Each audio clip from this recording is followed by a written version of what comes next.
दोस्तों, बहुत समय पहले की बात है। किसी नगरी में एक युवक रहा करता था। वह युवक बहुत ही शर्मीला था। वह इतना शर्मीला था कि जब भी उसके सामने कोई नया व्यक्ति आ खड़ा होता तो वह उससे बात तक नहीं करता था। यहां तक कि जिन्हें वह जानता था, पहचानता था, उनसे भी बात करने में उसे बहुत शर्म आया करती थी। वह उनसे भी ठीक से बात नहीं कर पाता था और अपनी इस समस्या के कारण वह खुद ही बहुत परेशान रहता था, क्योंकि वह अपने जीवन में कुछ कर ही नहीं पा रहा था। धीरे धीरे समय बीतता गया और समय बीतने के साथ साथ उस युवक की शर्म आने की आदत भी बढ़ती चली गई, जिस कारण वह अत्यधिक निराश रहने लगा, परेशान रहने लगा, चिंतित रहने लगा। उसे यह समझ नहीं आ रहा था कि वह अपनी इस समस्या से किस तरह से छुटकारा पाए। उसके घर वाले भी अब उसकी इस समस्या को लेकर बहुत चिंतित रहने लगे थे। वे सोचते थे इसका क्या होगा, या अपने जीवन में कुछ कर पाएगा भी या नहीं। जब भी वह कहीं पर काम के लिए जाता तो लोग उसके इस सीधेपन का फायदा उठाते, उसे परेशान करते। वह कुछ ज्यादा कह नहीं पाता था, जिस कारण उसे कोई कुछ भी कह देता और वहां से चला जाता। इन्हीं सब कारणों की वजह से उसका मन कहीं भी किसी भी काम में नहीं लगता। वह हर काम को कुछ ही दिनों में छोड़ दिया करता। उसके मन में बहुत कुछ चल रहा था। उसके मन में विचारों के तूफान उठ रहे थे। वह सबसे बहुत कुछ कहना चाहता था, लेकिन अपनी इस आदत के कारण वह किसी से कुछ नहीं कह पा रहा था। वह अंदर ही अंदर घुटता जा रहा था। सारे विचार, सारी बातें उसके मन में ही दबी पड़ी थीं, लेकिन कभी भी वह किसी से भी अपने मन की बात नहीं बताता था। जब छोटा सा बच्चा था तब उसे लोग बहुत पसंद करते थे। उसकी इस आदत को भी लोग सराहते थे, लेकिन इसी आदत की वजह से जब वह बड़ा हो गया, युवा हो गया, तो इसी आदत के कारण उसे अपना जीवन जीने में भी अत्यधिक परेशानियां उठानी पड़ रही थीं। और वह युवक भी अपनी इस गलती के कारण बहुत परेशान रहता। अपनी इस एक आदत से छुटकारा पाना चाहता था। वह चाहता था कि वह लोगों से अपने मन की बात खुलकर कह पाए। वह जो कुछ करना चाहता है, जो कुछ कहना चाहता है, वह सब से वह खुलकर कह सके, कर सके। लेकिन जब भी कोई दूसरा उसके सामने आता तो उसकी जुबान मानो खुलती ही नहीं। यहां तक कि वह अपने माता पिता के सामने भी ठीक से बात नहीं कर पाता था। केवल उसके कुछ मित्र थे जिनसे वह अपने मन की बात कर पाता था। जब भी वह किसी बात का जवाब देता तो लोग उसकी हंसी उड़ाते, उसका मजाक बनाते। लोग कहते कि आज तो तेरे मुंह में भी जबान आ गई है। यह समस्या दिन ब दिन बढ़ती चली जा रही थी और इस समस्या के कारण अब उसके पिता भी अत्यधिक चिंतित रहने लगे थे। वह चाहते थे कि उनका बेटा भी दूसरों के सामने अपने मन की बात रख सके, लेकिन एक दिन जब अपने उस बेटे को दूसरों के सामने शर्मिंदा होता हुआ देख रहे थे, तभी उन्हें बहुत क्रोध आया और वह अपने बेटे को खरी खोटी सुनाने लगे। उन्होंने उसे इतना डांट दिया कि वह युवा लड़का अत्यधिक क्रोधित हो गया और वहां से बिना कुछ कहे वह वहां से चला गया। शाम हो चुकी थी और अब तक उनका बेटा घर नहीं लौटा था। माता और पिता दोनों बड़े ही चिंतित थे। वे अपने बेटे को वापस घर पर देखना चाहते थे, लेकिन युवा लड़का तो भागते भागते पहाड़ की चोटी पर जा पहुंचा था। वह वहां से नीचे की ओर झांक रहा था और ईश्वर से कह रहा था, हे भगवान, आपने मुझे ऐसा क्यों बनाया? लोग मेरा मजाक उड़ाते हैं, लोग मेरी हंसी उड़ाते हैं। जब मैं इस दुनिया में अपने मन की बात रख ही नहीं सकता, मैं किसी से कुछ कह ही नहीं सकता, तो फिर मैं इस जीवन को जीकर क्या करूंगा? जब भी मैं किसी से कुछ कहने की कोशिश करता हूं तो लोग मेरा मजाक बनाते हैं, मेरी हंसी उड़ाते हैं। यहां तक कि वह मुझसे कुछ भी कहकर चले जाते हैं और मैं उनका जवाब नहीं दे पाता। ऐसा जीवन जीकर मुझे क्या मिलेगा? इसलिए मैं तेरे पास आ रहा हूं। इतना कहकर जैसे ही वह युवक कूदने की तैयारी कर रहा था कि तभी पीछे से आवाज सुनाई पड़ी, बेटा, जान देना तो बहुत आसान है, लेकिन इस जान को तुम वापस नहीं पा सकोगे। जैसे ही यह आवाज उसके कानों में पड़ी, वह पीछे मुड़कर देखने लगा। उसने जैसे ही पीछे मुड़कर देखा, उसने पाया कि एक बौद्ध भिक्षु उसके पीछे खड़े हैं। उन्हें देखकर वह डर सा गया और अपने कदम पीछे खींच लिए और चुपचाप वहां पर खड़ा हो गया। अपनी आदत के कारण वह उनसे कुछ कह नहीं पा रहा था। तभी बौद्ध भिक्षु उस युवक से कहते हैं, बेटा, क्या बात है? आखिर तुम यहां पर क्या कर रहे हो और तुम अपने इस जीवन को क्यों समाप्त करना चाहते हो? यह अनमोल जीवन बहुत कम लोगों को नसीब होता है और तुम्हें यह जीवन व्यर्थ लगता है। इस पर वह युवक कहता है, नहीं नहीं, कुछ नहीं, मैं तो बस यहां पर खड़ा होकर देख रहा था। तभी बौद्ध भिक्षु उस युवक से कहते हैं, बेटा, मैं जानता हूं कि तुम यहां पर क्या करने आए थे। तुम मुझसे कुछ नहीं छुपा सकते, लेकिन मैं चाहता हूं कि तुम अपनी समस्या मुझसे खुद बताओ, तभी मैं उसका समाधान तुम्हें बता पाऊंगा। यदि तुम चाहते हो कि कोई तुम्हारी मदद करे तो उसके लिए पहले तुम्हें ही आगे बढ़ना होगा। यदि तुम चाहते हो कि मैं तुम्हारी समस्या का समाधान करूं तो तुम्हें मुझे अपनी समस्या बतानी होगी, वरना मैं कुछ नहीं कर सकूंगा। उन बौद्ध भिक्षुओं की यह बात सुनकर वह युवक कहता है, नहीं नहीं, मैं ठीक हूं, मैं सच कह रहा हूं। उस युवक की यह बात सुनकर बौद्ध भिक्षु उस युवक से कहते हैं, ठीक है बेटा, यदि तुम नहीं चाहते कि मैं तुम्हारी मदद करूं तो कोई बात नहीं, मैं तुम्हारी बात पर विश्वास कर लेता हूं। लेकिन तुम्हें भी मेरी एक बात पर विश्वास करना चाहिए कि मैं तुम्हारी मदद के लिए ही यहां पर आया हूं। तुम चाहो तो तुम अपनी समस्या मुझे बता सकते हो और मैं तुम्हारी इस समस्या का समाधान भी अवश्य करूंगा। इसका जवाब देते हुए युवक उन बौद्ध भिक्षु से कहता है, नहीं नहीं, मैं ठीक हूं, आप जाइए। इस पर वह बौद्ध भिक्षु उस युवक से कहते हैं, ठीक है बेटा, यदि तुम चाहते हो कि मैं यहां से चला जाऊं तो मैं यहां से चला जाता हूं, लेकिन मेरी एक बात याद रखना, मेरे जाने के बाद मैं तुम्हारी कोई मदद नहीं कर पाऊंगा और हो सकता है कि तुम्हारी मदद के लिए कोई और आगे भी ना आए। इतना कहकर बौद्ध भिक्षु पीछे की ओर मुड़े और अपने मार्ग में आगे बढ़ने लगे। वो युवक वहीं पर खड़ा होकर यह सब देख रहा था। जैसे ही वह कुछ दूर पहुंचे तभी उस युवक ने जोर से आवाज लगाई, हे गुरुदेव, मेरी समस्या बहुत बड़ी है, क्या आप उसका समाधान कर सकेंगे? क्या आप मुझे उसका समाधान दे सकेंगे? यह सुनकर बौद्ध भिक्षु वहीं पर खड़े हो गए। पीछे मुड़कर उन्होंने उस युवक की बात का जवाब देते हुए कहा, बेटा, इस दुनिया में कोई भी ऐसी समस्या नहीं है जिसका कोई समाधान न हो। यदि तुम मुझे अपनी समस्या बताओगे तो मैं उसका समाधान अवश्य करूंगा। तभी वह युवक उन बौद्ध भिक्षु से अपनी समस्या बताते हुए कहता है, गुरुवर, मेरी एक बहुत बड़ी समस्या है कि मैं शर्मीला हूं, जिस कारण मैं किसी से कोई बात नहीं कर पाता। यहां तक कि मैं अपने मन की बात भी किसी को नहीं बता पाता।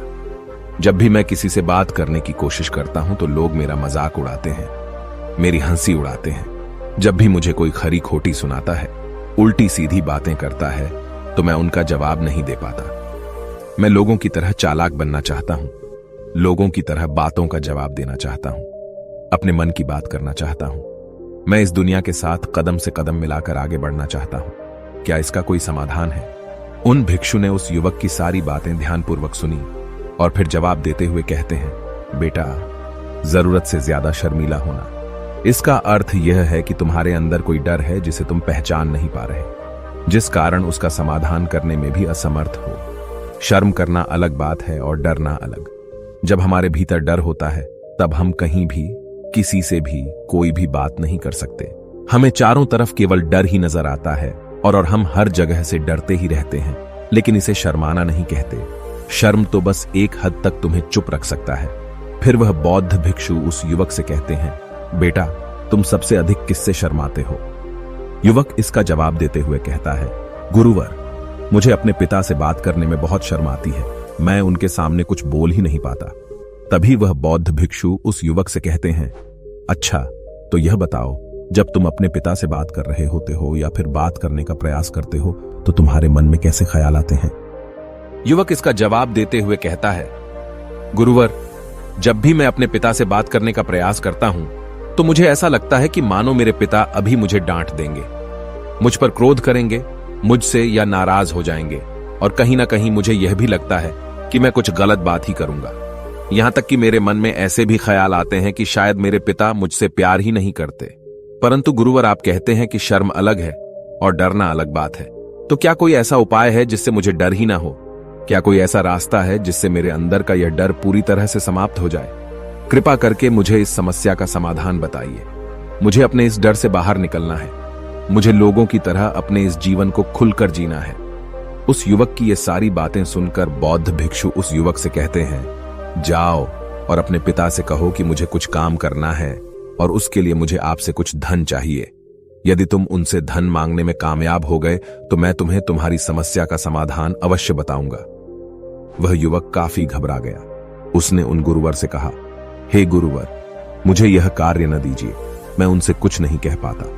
उनके सामने तो मेरी बोलती तक बंद हो जाती है, मैं उनसे धन भला कैसे मांगूंगा?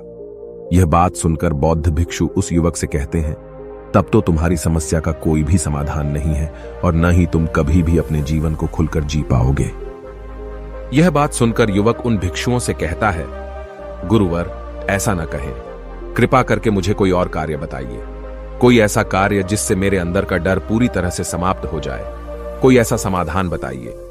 इसका जवाब देते हुए वह बौद्ध भिक्षु उस युवक से कहते हैं, बेटा, यदि तुम्हें अपने अंदर के डर को समाप्त करना है तो पहले तुम्हें मेरा यह कार्य करना होगा जो मैंने तुम्हें कहा है। वह युवक घबराकर काफी देर सोच विचार करने के बाद पूर्ण गुरुवर से कहता है, ठीक है, यदि आप चाहते हैं कि मैं इस कार्य को करूं तो मैं इसे करने का पूरा प्रयास करूंगा। इतना कहकर वह युवक अपने घर लौट जाता है। उसे देखकर उसके माता पिता बहुत खुश हो जाते हैं और वह युवक अपने पिता से डरते डरते कहता है, पिताजी, मुझे आपसे कुछ बात कहनी है। इस पर उसके पिता कहते हैं, बोलो, क्या बात है? युवक आगे कहता है, पिताजी, मैं कुछ काम करना चाहता हूं और उसके लिए मुझे आपसे कुछ धन चाहिए। क्या आप मुझे कुछ धन दे सकते हैं? इतना सुनकर उस युवक के पिता ने उसकी ओर ध्यान से देखा। काफी देर देखने के बाद वह खुशी से झूम उठे और तुरंत ही उन्होंने कुछ धन अपने पुत्र के हाथों पर रख दिया और कहने लगे, बेटा, इतना धन काफी है कि तुम्हें और चाहिए। इसके जवाब में वह युवक अपने पिता से कहता है, नहीं नहीं पिताजी, इतना काफी है, मैं इतने से काम चला लूंगा। वह युवक उस धन को लेकर तुरंत दौड़ा दौड़ा उन बौद्ध भिक्षु के पास लौटा और जो धन उसने अपने हाथों में ले रखा था उसे दिखाते हुए वह कहता है, गुरुवर, जैसा आपने कहा था, मैं धन लेकर आपके पास आ चुका हूं। मैंने अपने पिता से धन मांग लिया है। अब मुझे आप मेरी समस्या का समाधान बताओ। तभी बौद्ध भिक्षु उस युवक से कहते हैं, अरे इतनी जल्दी क्या है, अभी तो तुम्हें मेरे लिए एक और काम करना है, तभी मैं तुम्हें तुम्हारी समस्या का समाधान अवश्य बताऊंगा। और यदि तुम मेरे लिए इस कार्य को नहीं पूरा कर सके तो मैं तुम्हें कभी भी तुम्हारी समस्या का समाधान नहीं बताने वाला। तभी वह युवक उन बौद्ध भिक्षुओं से कहता है, हे गुरुवर, अभी तो मैंने आपके लिए एक काम किया है, अभी आप मुझे एक और काम करने के लिए कह रहे। तभी बौद्ध भिक्षु उस युवक से कहते हैं, हाँ, तुम्हें मेरे लिए एक और काम करना ही होगा। वह युवक एक बार फिर से काफी देर सोच विचार कर उन बौद्ध भिक्षु से कहता है, अच्छा ठीक है, बताइए अब मुझे क्या करना है। इसके जवाब में बौद्ध भिक्षु उस युवक से कहते हैं, जाओ और यह धन जो तुमने अपने पिता से मांग कर लाया है, इस धन को वापस अपने पिता को लौटा दो और साथ साथ यह भी कहना कि पिताजी, मैं अभी काम नहीं करना चाहता, लेकिन जब समय आएगा तो मैं आपसे यह धन वापस ले लूंगा और उससे अपना काम पूरा करूंगा। यह बात सुनकर युवक एक बार फिर से ऊपर से नीचे तक पूरी तरह से कांप गया और कहने लगा, गुरुवर, आप मुझे कोई और काम सौंप दीजिए, मैं उसे जरूर करूंगा। लेकिन अब यदि मैं धन लेकर उनके पास वापस गया तो वह क्या सोचेंगे मेरे बारे में? मैं तो शर्मिंदा हो जाऊंगा उनके सामने। इसलिए गुरुवर, कृपया करके मुझे कोई और काम दे दे। तभी बौद्ध भिक्षु उस युवक से कहते हैं, बेटा, जो काम मैंने तुम्हें सौंपा है, तुम्हें उसी कार्य को पूरा करना होगा, अन्यथा तुम्हारी समस्या का समाधान मैं तुम्हें नहीं बताने वाला। काफी देर सोच विचार करने के बाद वह उन बौद्ध भिक्षु से कहता है, ठीक है गुरुवर, मैं वापस जाता हूं और यह धन लौटाकर मैं अभी आता हूं। वह तुरंत दौड़ा दौड़ा अपने पिता के पास वापस लौटा। उसने अपने पिता से कहा, पिताजी, मैं यह धन अभी नहीं लेना चाहता, अभी यह धन आप मुझसे वापस ले लीजिए। जब मुझे कोई काम पड़ेगा तो मैं आपसे यह धन वापस ले लूंगा। उसके पिता ने उस युवक की तरफ घूर घूर कर काफी देर तक देखा और फिर मुस्कुराते हुए कहने लगे, बेटा, मैं समझता हूं कि किसी भी काम को शुरू करने से पहले हमें उसके बारे में जानकारी इकट्ठा करनी चाहिए। उसके बारे में समझना जरूरी है। कब, क्या, कैसे और कब तक करना है, इसके बारे में भी हमें जानकारी लेनी जरूरी है। कोई भी काम ऐसे ही नहीं शुरू किया जा सकता। उसमें हम सफल होंगे या फिर नहीं, इसका भी अनुमान हमें लगाना पड़ता है। और जब हम इन सभी के बारे में सही जानकारी प्राप्त कर लेते हैं, तभी हमें धन लगाना चाहिए। मुझे बहुत खुशी है कि तुमने यह सही निर्णय लिया है। जब तुम्हें यह समझ में आ जाए कि जो कार्य तुम करने जा रहे हो वह तुम्हारे लिए उचित है, तब तुम चाहो तो मैं तुम्हें यह धन वापस लौटा दूंगा। युवक अपने पिता से यह सारी बातें सुनकर मन ही मन बहुत प्रसन्न था। उसने यह तो उम्मीद तक नहीं की थी कि उसके पिता हंसकर उसे इस तरह से सारी बातें समझाएंगे। वह मन ही मन यह सोच ही रहा था कि तभी उसके पिताजी उसके और करीब आए और अपनी उस युवा बेटे को गले से लगा लिया। जैसे ही उसके पिता ने उस युवक को गले से लगाया, उसको बहुत अच्छा महसूस हुआ। उसका आत्मविश्वास, उसका हौसला और बढ़ता गया। उसके बाद युवक वापस पुण्य गुरुवर के पास लौटा और कहने लगा, गुरुवर, जैसा आपने कहा था मैंने बिल्कुल वैसा ही किया है। मैंने धन अपने पिता को वापस कर दिया है। अब तो कृपया करके मुझे मेरी समस्या का समाधान बता दीजिए। तभी बौद्ध भिक्षु उस युवक की तरफ देखकर मुस्कुराते हैं और इस युवक से कहते हैं, बेटा, इतनी जल्दी क्या है? अभी तो तुम्हें मेरे लिए एक और काम करना ही पड़ेगा। वह युवक कहता है, महाराज, आप आखिर मुझसे बार बार इस तरह से काम क्यों करवा रहे हैं? क्या आपके पास मेरी समस्या का कोई समाधान नहीं है? कहीं आप मुझे बेवकूफ तो नहीं बना रहे? जिस तरह से लोग मुझे बेवकूफ बनाते हैं, क्या आप भी मेरे साथ वही तो नहीं कर रहे? आपने कहा, जाओ अपने पिता से पैसे मांग कर लाओ। मैंने पैसे मांग कर लाए। आपने फिर कहा, जाओ ये पैसे अपने पिता को लौटा कर आओ। मैंने आपके कहे अनुसार बिल्कुल वैसा ही किया और अब आप कह रहे हैं कि मैं आपके लिए एक और काम करूं। नहीं, ये मुझसे नहीं होगा। तभी बौद्ध भिक्षु उस युवक की तरफ देखकर मुस्कुराते हैं और कहते हैं, बेटा, बस यह आखिरी काम है और यह बहुत सरल भी है। तुम जैसे ही इस कार्य को पूरा करोगे, मैं तुम्हें वचन देता हूं कि मैं तुम्हारी समस्या का समाधान तुम्हें अवश्य बताऊंगा।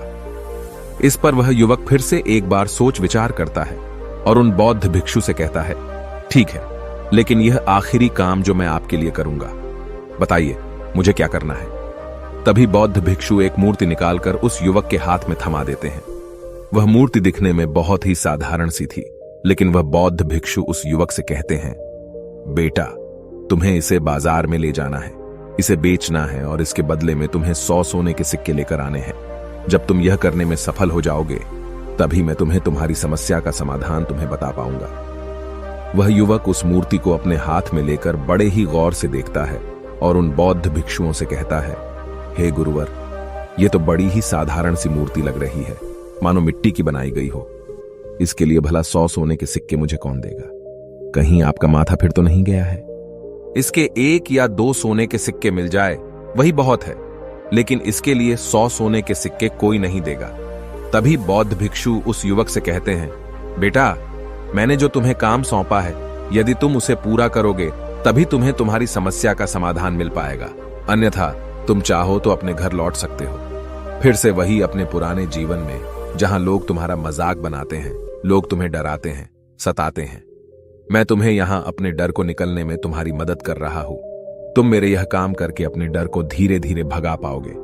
मेरे इस काम को पूरा कर दो, तुम्हें सब समझ आ जाएगा। वह युवक उन बौद्ध भिक्षुओं की बात सुनकर मन ही मन यह विचार करता है कि मुझे तो मेरी समस्या का समाधान किसी भी हालत में चाहिए, जिस कारण वह उस मूर्ति को उठाकर बाजार की ओर चल पड़ता है। बाजार पहुंचकर वह एक जगह चुपचाप उस मूर्ति को लेकर खड़ा हो जाता है और इंतजार करने लगता है कि कोई आएगा और उसे उस मूर्ति के बारे में पूछेगा और तब वह उस मूर्ति के लिए 100 सोने के सिक्के की मांग करेगा। देखते ही देखते काफी समय बीत गया, लेकिन अभी तक उसके पास कोई भी व्यक्ति नहीं आया था। उसने आसपास देखा तो लोग चिल्ला चिल्लाकर अपने सामानों को बेच रहे थे, जोर जोर से आवाज लगा रहे थे। उसने भी सोचा, यदि मुझे अपनी इस मूर्ति को बेचना है तो मुझे भी जोर जोर से आवाज लगानी होगी। उस युवक ने चिल्लाना शुरू किया, लेकिन वह इतनी जोर से नहीं चिल्ला पा रहा था। उसकी आवाज उसे खुद तक सुनाई नहीं पड़ रही थी, तो भला उसकी आवाज को दूसरे कैसे सुनते, जिस कारण उसे कोई भी व्यक्ति खरीदने के लिए तैयार नहीं था। धीरे धीरे शाम का समय हो चुका था और उस व्यक्ति को यह डर था कि कहीं वह बौद्ध भिक्षु वहां से कहीं चला न जाए, अन्यथा उसे उसकी समस्या का समाधान कौन देगा। यह सोचकर उसने जोर जोर से आवाज लगानी शुरू की कि 100 सोने के सिक्के में यह मूर्ति ले लो। उसकी आवाज सुनकर लोग उसके पास आने लगे और उससे यह सवाल करने लगे, इस मूर्ति में ऐसा क्या है जो तुम इसके लिए 100 सोने के सिक्कों मांग रहे हो?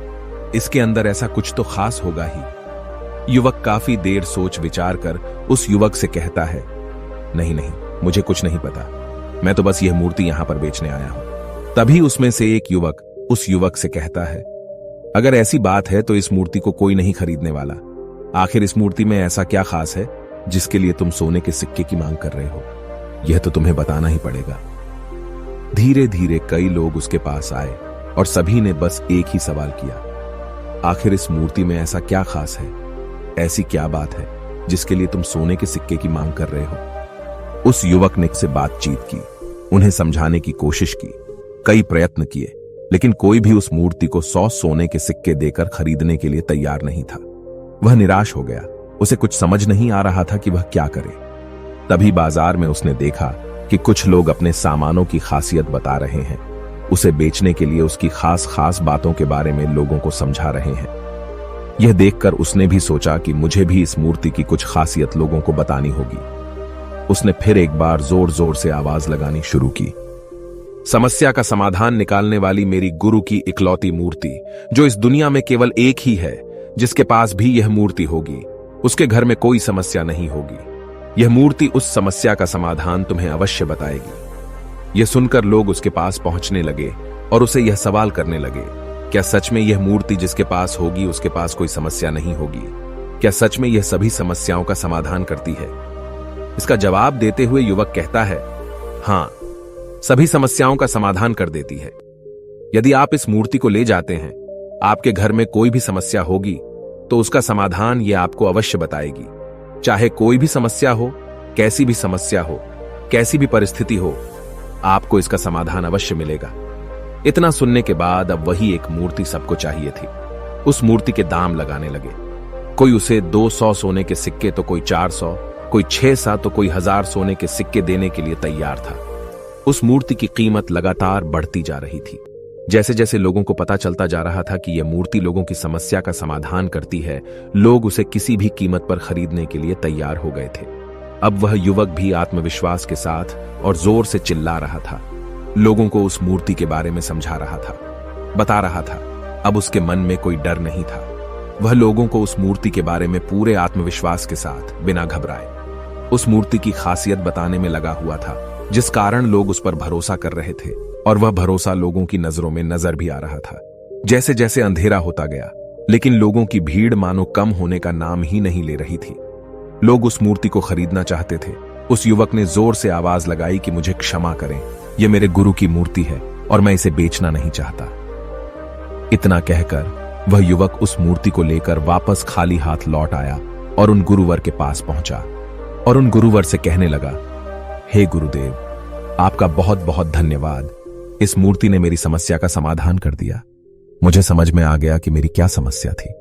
हालांकि मैं इसे बेचकर सोने के सिक्के तो आपके लिए नहीं ला पाया, लेकिन मुझे मेरी समस्या का समाधान अवश्य मिल गया। आपका बहुत बहुत धन्यवाद। इस बात को सुनकर बौद्ध भिक्षु उस युवक से कहते हैं, बेटा, मैंने तुम्हारी समस्या का समाधान नहीं किया है।